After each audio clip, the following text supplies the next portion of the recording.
Dearest confidant, hush now, listen to how silk can strangle. Tonight, Hawksmere's chapel is dressed for a wedding and a wake at once. Its stones slick with tears the masons never meant, its meek saints shoved aside so that de Mowbray crimson can roar from every wall. Candles spit and hiss like gossiping tongues, and the incense does what all polite lies do. It tries to sweeten rot. Roland calls it holy. I call it staged. See our Alianor, green samite as rich as any ransom, cut not to flatter but to bind, standing before a broken altar while a vulture in wimple nods benedictions that taste of iron. The ring he brings is no ring. It is a manacle that fits a finger. The kiss he steals is not a kiss. It is a seal pressed hard upon a soul. Those whom God hath joined, Father Clement whispers, and the words echo like a lid falling on a coffin that isn't hers, and yet is. Do you feel it, the cold behind the candles? The way a chapel can be full of people and empty of God. Then to the great hall we go, where victory is served bleeding and the minstrels are paid to smile at the crime. Boar glistens, pears drown, banners sag, and Roland, drunk on triumph and cloves, feeds our lady morsels with the possessive leisure of a cat. Each touch is a proclamation. Hawksmere is mine, her body is mine, her future sons, mine. He says union, he means erasure. But lean closer. Because in a country of noise, salvation often arrives in a whisper. A servant's sleeve brushes silk, a palm meets a palm beneath the table's red damask sea. Something hard and carved and small, a little bird, wings mid-flight, returns to the hand that whittled it in stolen sun. And with it, a scrap torn from prayer and turned into thunder. 3 words to wake the dead and set a hunted heart on fire. Not dead. Cellar. Hurt. Ah, did you feel the room tilt? Did you hear the locks rattle all at once? Let Roland boast and Sister Marjorie preen and the elders pretend not to tremble. Let the feast stretch itself thin as old broth. A woman can sit very still and yet move the whole of fate inside her. The mask on her face is obedience. The machinery behind her eyes is war. Tonight there will be a wedding night, yes. A night of doors and keys and the oldest, ugliest demands. But there will also be a cellar. There will be steps counted in the dark. There will be a loose bar somewhere that never accounted for a woman who refuses to stay buried alive. Mind the garnet at her finger. Mind the bird at her thigh. Mind the way a vacant gaze can hide a blade.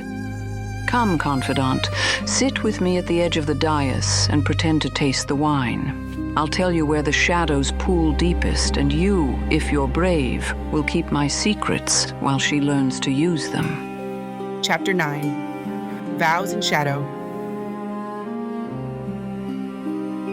The chapel of Hawksmere Keep had always been small, pious, plain, and damp as a held breath, but tonight it was made grand by force. De Mowbray crimson and gold drowned the meek blues and greens of the saints, banners swaddling the stone, as if to silence it. Candles flared on every ledge and stand, too many, too bright, casting sharp-edged shadows that chased each other up the groined vault and failed, even together, to warm the deep chill the stone exhaled. The incense was thick, low-grade and heavy.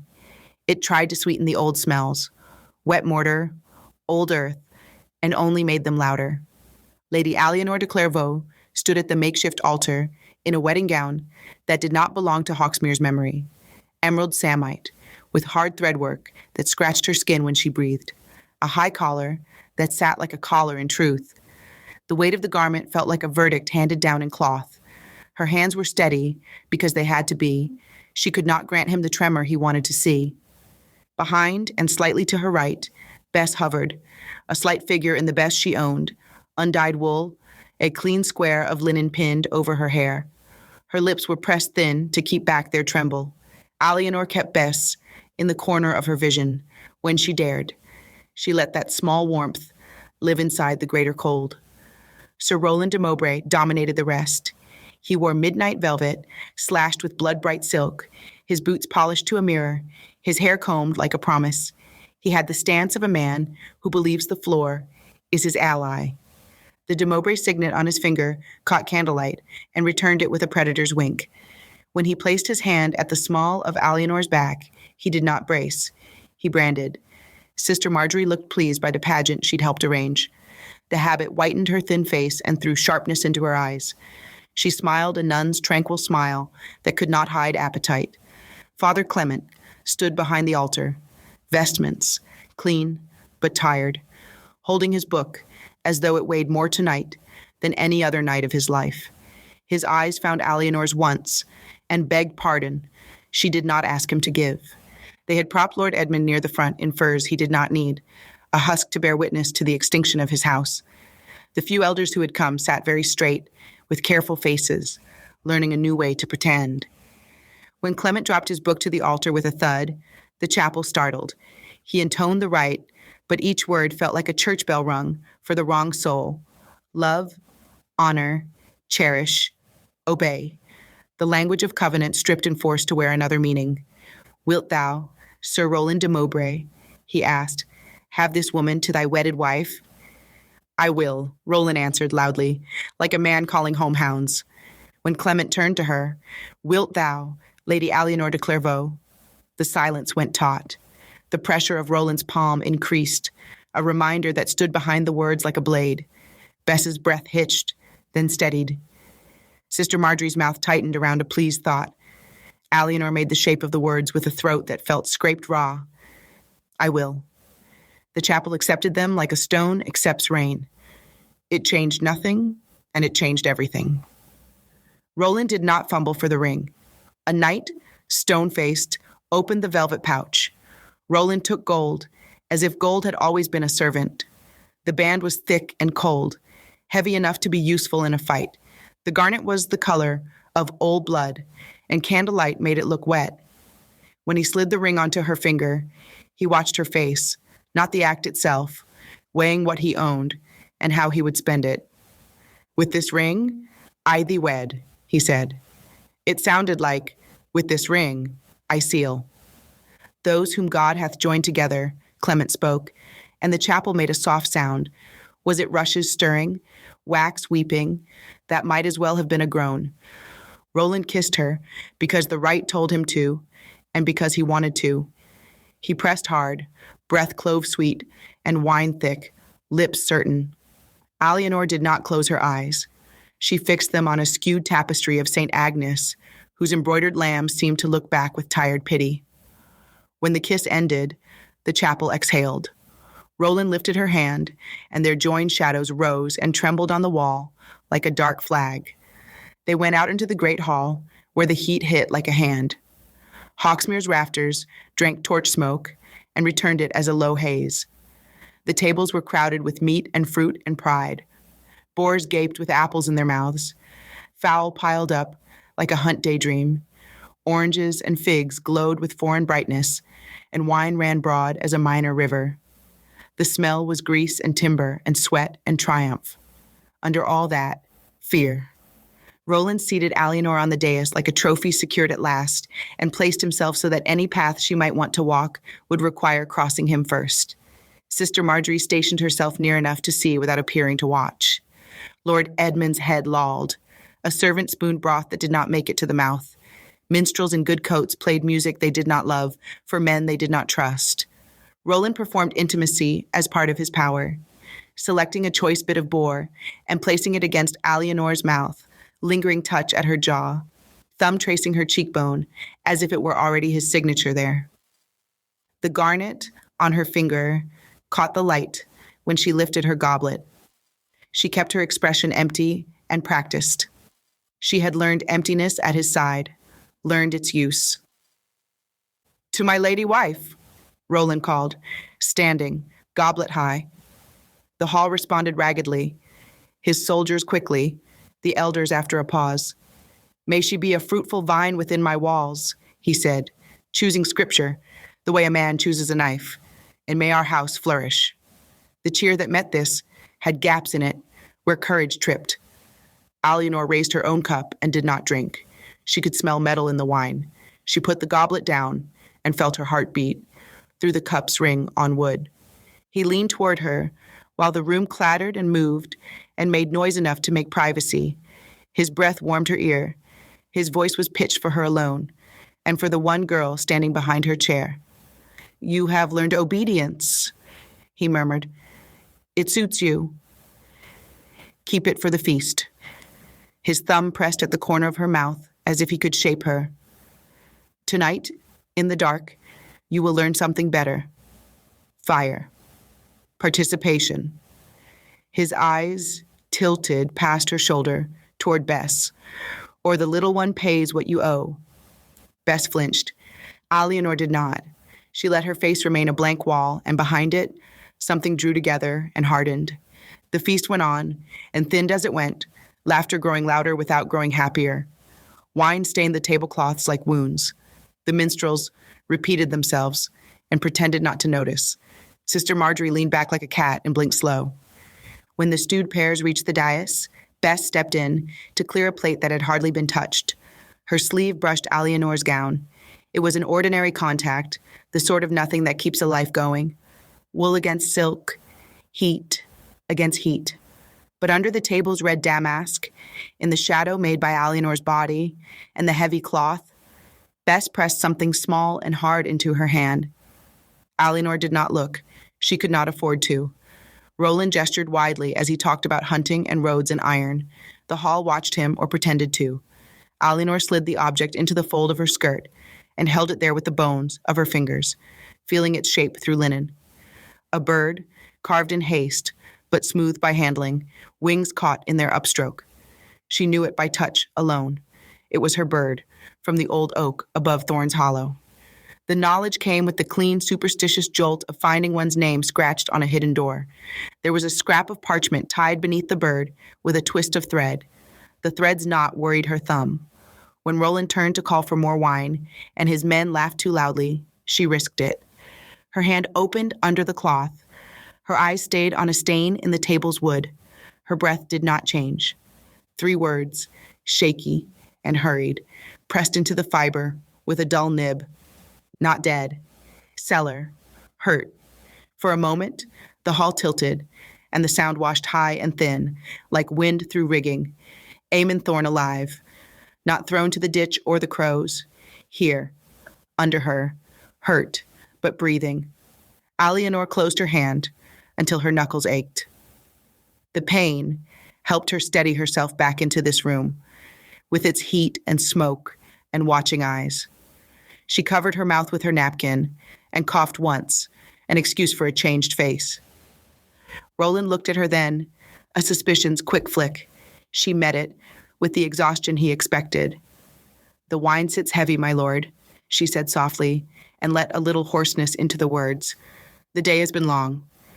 He smiled, pleased to be believed, pleased to think he had broken the last useful thing. "Almost done," he promised, like a lover would say it. "The night belongs to us." He laid his hand over hers on the table, trapping the garnet under his palm, and gave her a husband's reassuring stroke. It felt like a jailer's key turning. She let him think what he liked. Inside her, the shape of the night altered. Alianor counted the hall the way a woman counts stitches. Guards at the doors, 2 at the main, 1 at the side. A 4th takes wine too fast and boasts too loud. Sister Marjorie never truly blinks. Father Clement has not touched food. Lord Edmund sinks lower. The servant spooning him has hands that shake, but the shaking is careful. The minstrels watch the floor, and the exits by habit. Men who travel for coin learn doors more than tunes. She told her muscles the new plan. Permit the gestures, hold the mask, save the breath, keep the bird. When Roland fed her a jewel-bright slice of pear, she took it, because refusal has a price, and acceptance buys time. When he laughed, she laughed a faint echo. When he raised his goblet, she raised hers and let the metal touch her lip, but not the wine touch her tongue. Bess returned, and Alianor could feel the girl's fear, like heat off a banked fire. "More trenchers, my lady," Bess said, voice even. "If you like." There was no other communication. They had used all their words. "Thank you," Alianor said, "the sort of thank you that means we will live if we can." The torches burned down into greasy tears. The meat congealed to an unkind sheen. The soldiers began to sing a song they did not finish. Roland's men-at-arms drifted toward the walls to lean. The elders asked, with careful courtesy, to be spared an extra cup. They wanted to be home in their own rooms where they could be cowards in private. Roland rose, at last. "Enough," he said, and the minstrels found a softer thing to play. "We will retire." He looked down at Alianor with a public hunger meant to sting and to season. He held out his hand. Around the hall, men and women watched and fixed their faces in whichever way would keep them safest tomorrow. Alianor stood. She placed her hand in his and felt the garnet bite her finger. Anchor, brand, reminder. When he led her from the dais, Bess stepped aside and dropped into a curtsy that was almost a prayer. As she passed, Alianor let the hem of her gown brush Bess's knuckles. An absurd little act, but it was the contact she could afford. It would have to stand for what she could not speak. Not dead. Cellar. Hurt. I have heard. I am not done. They crossed the hall. At the main door, the guards straightened and stamped boots. The stone swallowed and gave back the sound as if the keep itself were answering. Beyond lay stairs and corridors Alianor knew better than her own hands. The narrow turn where the draft always cut. The uneven step that had sent a younger version of her stumbling. The iron-bound door whose latch stuck in damp weather. Beneath those corridors, the old cellars. Damp, moldering, made for keeping barrels and secrets cold. The night ahead had been a threat all evening. Now it became a problem to solve. In the chapel earlier, when the kiss fell like a lid, she had not closed her eyes. She would not close them now. She walked with him into the corridor's cooler air, keeping her pace steady, her mouth quiet, her breathing calm. In her fist, hidden against her thigh, the little wooden bird pressed into her lifeline and sat there like a hot coal that did not burn her, only burned away the fog he had worked so hard to strip her mind with. Eamon Thorne breathes under Hawksmere. Bess had risked everything to say so. That one fact rethreaded the seam of the night. There would be doors and keys and watching eyes and pain to walk through, perhaps, before she touched the cold iron of the right door. But there would also be the right door. Alianor made a shape with her lips that looked like a smile when Roland glanced down, and he accepted it as proof. He led her toward rooms waiting to make a marriage real, in the way the law recognizes. The keep stones held their chill and their silence. She kept the secret where he could not reach it. Behind the blankness he had taught her, beneath the ring he had given her, inside the hand that held the bird and the plan. The vows had been spoken in shadow. She would use the same shadow now, and if she could not yet move bars, she could count them. The door closed behind them, softly as a hand over a mouth. The night began. Confidant, the vows are spoken, the ring is cold, and the hall stinks of victory gone sour. Yet somewhere beneath our feet, a heartbeat answers a heartbeat. Hope is a seditious thing. It breeds in cellars, hatches under floorboards, and sings through the smallest wooden bird. Tonight the world believes Alianor conquered. Good. Let the world be stupid. Let Roland drink. Let Sister Marjorie count sighs. Let the elders study rushes and pretend to pray. In the hush between a door closing and a latch setting, destinies turn. Next we descend down the stone throat of Hawksmere, where secrets mildew and men are kept like winter apples. Will courage keep its footing when cruelty has the torch? Will one ember become a blaze before the night exacts its toll? Sharpen your listening, oil your nerve, and if you must pray, make your prayer a plan. I am Lady Aurelia Ravenshade. I keep the scandal. You keep the faith. Until the next shadow, keep your candle guarded, your step silent, and your heart loud.